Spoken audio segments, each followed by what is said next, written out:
भूमेश्वर नामक गांव में याकूब नामक एक टोकरी वाला रहता था। याकूब बचपन से ही अपनी माँ को टोकरी बनाने में मदद करते खुद बनाना सीख गया था।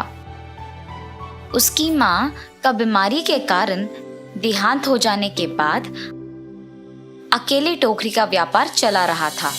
एक दिन में 25 से 30 टोकरी बनाने का सामर्थ्य बन गया था।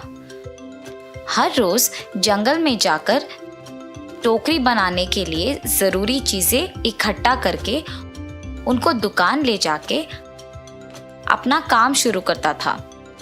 जितने कर सकता था उतने टोकरी बना के बेचता था। आए हुए आमदनी से घर के लिए जरूरी चीजें खरीद कर बचे हुए पैसों को 2 अलग अलग पेटियों में इकट्ठा करता था।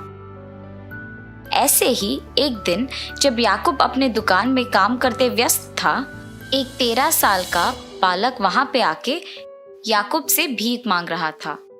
भैया 2 रुपए, बस 2 रुपए दीजिए भैया। बच्चे को ऐसे देख याकूब उसको 2 रुपए देता है। अगले दिन हर रोज की तरह जब याकूब अपने ही काम में मग्न था, तो कल जो बालक आया वही बालक वापस आके उसे भीख मांग रहा था।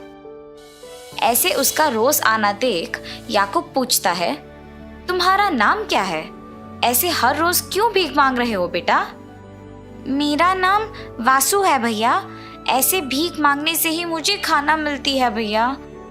अरे रे, अच्छा ठीक है, हर रोज खाना मिलने के उपाय है मेरे पास, बताओ तुम्हें। वो क्या है भैया? मैं तुम्हें टोकरी बनाना सिखाऊंगा, और इतना ही नहीं, मैं तुम्हें दिन में 3 बारी खाना भी दूंगा। मेरे साथ रहते हुए काम करोगे? माँ बाप के ना होने पर और 3 बारी दिन में बिना भीख मांगे खाना मिलने की खुशी में वासु याकूब के प्रस्ताव को खुशी खुशी स्वीकार करता है। और उस दिन से हर रोज वासु भी याकूब के साथ दुकान जाना शुरू करता है। याकूब को टोकरी बनाने में मदद करते हुए काम सीख लेता है। केवल इसी में नहीं, बल्कि याकूब को खाना बनाने में भी मदद करता था। ऐसे ही हर काम में वासु याकूब के लिए एक सहारा बन गया था। एक दिन याकूब और वासु टोकरी को बनाने के चीजें लाने जंगल जाके लौट रहे होते हैं। याकूब अपने सिर पे लकड़ियों को उठाता है और वासु अपने हाथ में बाकी चीजें उठाता है। कच्चा रास्ता होने के कारण उसमें बहुत गड्ढे होते हैं। याकूब अपना संतुलन खो देता है और नीचे गिर जाता है। याकूब को नीचे गिरे हुए देख वासु परेशानी में मदद के लिए इधर उधर देख के चिल्लाता है।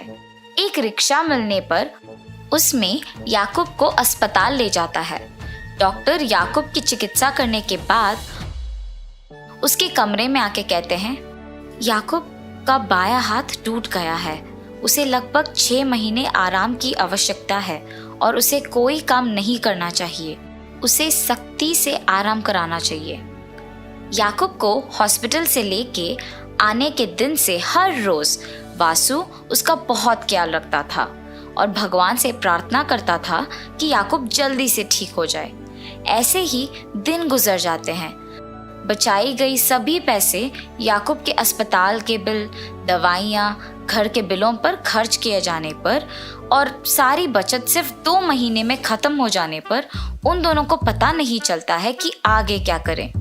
मैं वापस काम शुरू कर देता हूँ। हमारे पास खाने के लिए तक पैसे नहीं हैं। आपकी चिकित्सा को हुए कम से कम 2 महीने भी नहीं हुए पूरे। जब तक आप 6 महीने तक आराम नहीं करेंगे तब तक आप पूरी तरह से ठीक नहीं हो पाएंगे। ऐसे कहकर वासु घर के बाहर आकर सोचता है, हमें याकूब जी के दवाइयों और घर के बिल के लिए पैसे चाहिए। क्या किया जाना चाहिए? उसी समय पर उसको अपने घर के सामने 4 बच्चे भीख मांगते हुए नजर आते हैं। वो देख वासु, मुझे भी याकूब जी ने भीख मांगने की स्थिति से टोकरी बनाने की स्थिति तक ले आए। उसी तरह मैं इन बच्चों को टोकरी बनाना सिखाऊंगा और इनका मदद करूंगा। तब इससे हमें पैसे मिलेंगे और हम याकूब जी के लिए दवाइयाँ ले सकेंगे। ऐसे सोचकर वासु उन बच्चों के पास जाता है। ऐसे भीख क्यों मांग रहे हो? बिना भीख मांगे तुम्हें हर रोज खाना मिलने का उपाय मेरे पास है। मेरे साथ आओगे? 3 बारी खाना खाने की आशा में बच्चे वासु का कहना सुनकर आते हैं और टोकरी बनाना सीखने के लिए आते हैं। वासु उनको सिखाने के लिए अपनी तरफ से बहुत कोशिश करता है, मगर वो बच्चे श्रद्धा नहीं होने पर सीख नहीं पाते और अंत में उन्हें सिखाने के दौरान वासु खुद कुछ टोकरियां बनाता है और जो पैसे उससे मिलता है उसे बचाता था। ये सब देख के वो बच्चे कोई ना होने के समय पे आके वो पेटी खोल के पैसे लेके वहां से भाग जाते हैं। हर रोज की तरह जब वासु दुकान खोलने आता है तो देखता है कि दुकान पहले से ही खुली हुई है। अंदर किसी के ना होने पर परेशान होता है और अंदर जाता है।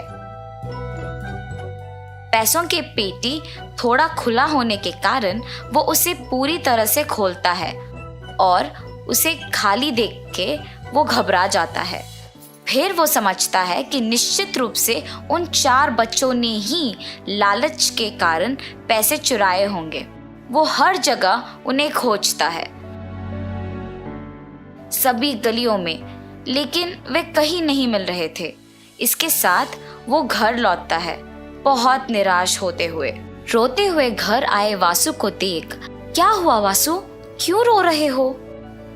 गलती हो गई याकूब जी, मुझे माफ कीजिए। क्या हुआ वासु, ये तो बोलो। और वासु याकूब को सब कुछ बताता है। रोना मत वासु, तुमने एक अच्छी सोच से उनकी मदद करने की कोशिश की और पैसों के लालच में वो लोग चोरी करके भाग गए। इसमें गलती उनकी है, तुम्हारी नहीं। अच्छे लोगों को अच्छा ही होता है। ऐसे वासु को याकूब ने समझाया। याकूब के बचत के थोड़े पैसे वासु को देकर टोकरी बनाने की चीजें लाने कहता है। वासु के लाए चीजों से टोकरी बनाने में याकूब से जितना हो सके उतना मदद करता है और वासु को अपना साइकिल देके टोकरियां बेचने बाहर भेजता है। और ऐसे ही दोनों से जितना हो सके उतना काम करके पैसा कमा के खुशी से जीते हैं।